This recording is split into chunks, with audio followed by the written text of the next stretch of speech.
Okay? And I want to make an announcement now. For anybody that doesn't know, chow will be served tomorrow at 1 o'clock. So you don't have to go by and ask them over there at the tent, okay? It'll be at 1 o'clock. Everybody got that? Yes, what time? What time? 1300 for you, Emma. Okay, I'm sorry. All right. We've got a couple things to get through here. We're going to have a couple guys talk about this fellow we used to know. Okay? And I'm going to turn the microphone over to Bob Johnson, longtime friend of John Kratz. Okay? And after that, Eric Murphy is going to speak. And then we're going to have a toast. Okay? There's glasses full of hooch sitting out up there, and we'll have a toast. Okay? And I'm going to turn it over now before I start crying. There you go. Okay? All right. Long yours, Bob. Afternoon, everybody. I hope I don't float this up. My voice is a little different now, but this was not an assignment that I was looking forward to. I'd much rather be sitting at that table over there with my good friend John Kratz drinking, but that wasn't to be. John was a friend, a shipmate, and one hell of a torpedo. He affected my career. I ended up being John's counterpart at Group 2 when he was on Group 6. He was a wonderful guy. You could tell by my voice. I've had some problems too. John would call my wife, and him and Billy Bowles tried to make 3 trips up to Connecticut while I was hospitalized. But since it was during COVID, nobody could visit me. Not my family, not my wife. And John kept calling. By the time I got out of the hospital and I started to mend, John had gotten sick. So it was kind of tough on me. I would talk to John as much as I could, but towards the end I'd have to deal with Billy and talk to Billy. I'm not going to make this too long because I don't want to embarrass myself and get choked up. But I met John, our paths crossed in 1975, I believe. And he was doing the at-sea portion of an inspection that I had to do. And his recommendations was going to get my orders approved to go to the billet that I would be his counterpart. And from that day forth, John and I were very close friends. I enjoyed coming down here to see him. He came to our pig roast, and it was just a great time. I haven't had a chance to be able to talk to Gloria.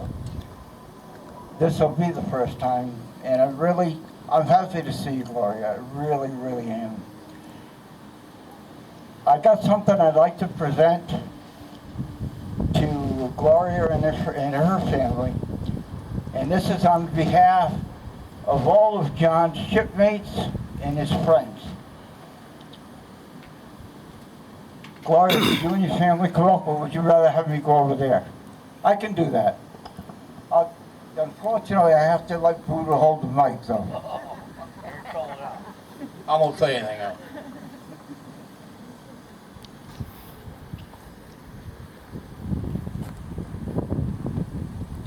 From all of his friends and his shipmates, and I hope you're doing okay, huh?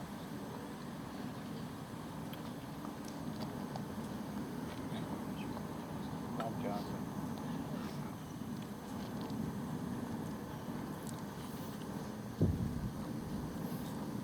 Thank you, Bob. Are you done? Not yet. Okay. The next speaker we have be Master Chief Murphy. He's from New London. He's been a friend to all of us for a long time. Charge your glasses. I chanced upon a sailor once with an emblem on his chest. It appeared to be two angry sharks on a trash can for a rest. His white hat was wrinkled and dirty, his neckerchief tied too tight, and he had only one eye open as he staggered through the night. He was young and scrawny and wiry, with knuckles cracked and oozing. I could tell from the way he looked and smelled, he spent the night whoring and boozing. But as he pulled abreast, he squared his hat and said, "Sir, do you have a light? I'm due back aboard by 3:45, or the cob will be setting me right." As I fumbled around for my lighter, and he pulled some smokes from his sock, "I'll be damned lucky to make it," he muttered, "'cause I'm steaming against the clock." Through the flame of my well-worn Zippo, I could see a smile on his face. But you know, it was damn well worth it. That Bell's is a hell of a place. He sucked the smoke deep down in his lungs and blew smoke rings up towards the moon. Then he rolled up his cuffs, pushed his hat to the back, and said, "Maybe there'll be a cab soon." In spite of the time he was losing, he was wanting to shoot the breeze. So we sat on the curb like two birds on a perch as he talked of his life on the seas. I asked him about the thing on his chest, and he looked at me with a grin. Then he squared his hat, snuffed out his smoke, and said, "I'm a brother of the Finn. I'm the one of the boys that go under the sea where the lights from above don't shine, where mermaids play and Neptune is king, and life and death intertwine. Life on a boat goes deep in your blood, and nothing on earth can compare to the feeling inside as she commences a dive, going deep on a hope and a prayer. I've sailed some fearsome waters down below the raging main, and I've heard that old boat creak and groan like the wheels of a railroad train. It's the one place on earth where there ain't no slack, where you don't have more than you need, where each man is prince of his own little space, and each lives by the submarine creed. There ain't much I've done in this fickle life that would cause other men to take note, but I've walked in the steps of some mighty fine men who help keep this country afloat. They slip silently through the layers down below that raging main, while up above enemy men of war laid claim to the same domain. Brave sailors were they, in their sleek boats of steel, silently stalking their prey and closing in for the kill. They died as they lived, unafraid, proud, and free, putting all on the line to secure liberty. Their bones now rest in glory down in Neptune's hallowed ground, but their souls stand tall at the right hand of God, awaiting the klaxon's next sound. So it's more than a thing that I wear on my chest. It's a badge of the brave, proud, and true. It's a tribute to those who have gone there before, riding boats that are still overdue. It's the dolphins of a submariner, worn proudly by the few, who've qualified at every watch and touched every bolt and screw. They know the boat on which they sail like they know their very soul. And through the fires of hell or the pearly gates, they're ready for each patrol. But when in port, they take great sport, standing out from all the rest, for deep inside they burn with pride for the dolphins on their chest. Then he stood erect, squared his hat, and pulled his neckerchief down to the V. He rolled down his cuffs, put up his smokes in his sock, and squinted back towards the sea. I can hear them diesels calling, so I'd best be on my way. We'll be punching holes in the ocean when the sun peeks over the bay. As I watched him turn and walk away, I felt honored to know such a men, for they bring life to duty, honor, country, these brothers of the Finn. John, we love you, we miss you. Rest your oars, shipmate. We have the watch. Here's the John. John.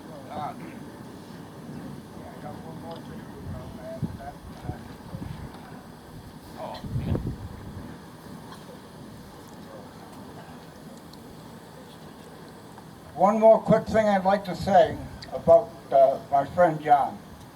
Over the years, as I finished my career, I would run into shipmates, and they always would describe John as a bull in a china shop.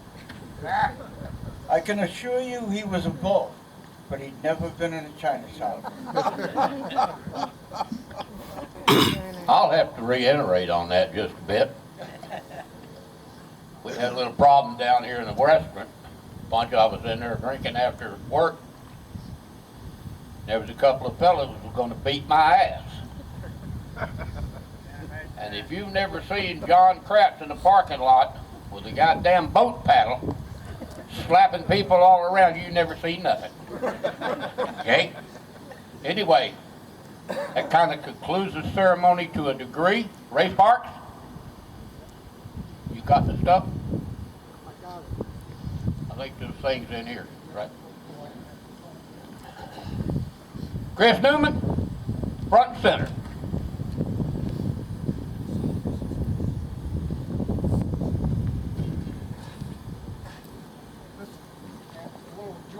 Yeah, we're going to end this ceremony with a little positive note. This is Chris Newman. He works as an instructor over here at the Dorchester County Career School. And if there's anybody I've ever seen or met before in my life that should have been a submarine sailor, it's him. He takes care of all of us old bastards over here. That's what we're referred to as. He works on everybody's car. He orders tires for you, gets what you need. He built our rain locker out back here. If we need anything over here fixed or repaired, somebody will say, Buddha, call Newman. So at this opportunity, we would like to make him an honorary submariner. And we have a certificate here for him. Ray, you want to read that or you want me to read it? MM1SU. That means non-qual. Chris Newman, special friend of the United States submarine veteran, as an honorary submariner. This honor is awarded by the official signatures of the qualified submariners at the bottom of this certificate, dated this 9th day of April in the year 2022. Signed by MMCSS Ray Sparks, the Bull Nuke. Yeah. TMCSS Steve Buddha Nelm, After Battery Commander. Ray, would you pin the Dolphins on this non-qual? Tack 'em, man, tack 'em.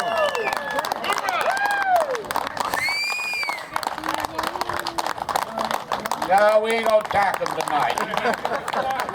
He has feelings. He just hasn't got rid of all of them yet. Yes. Well, that's not a bad idea if somebody's got an extra shot of whiskey. Hey, Buddha, I got one question. When are we going to initiate the battle? We'll figure that out, because I've got him a qual card up there at the house, and I'm looking for signatures.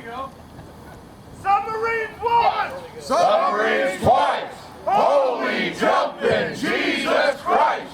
We go up and we go down!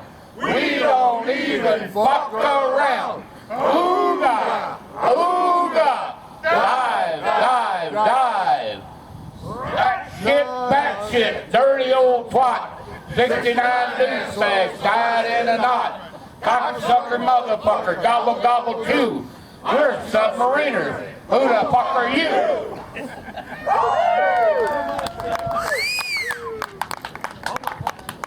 Ladies and gentlemen, I don't even know what time it is, but I think, somebody give me a time. 5:35. We're going to eat at 1800, 6 o'clock. You can't read it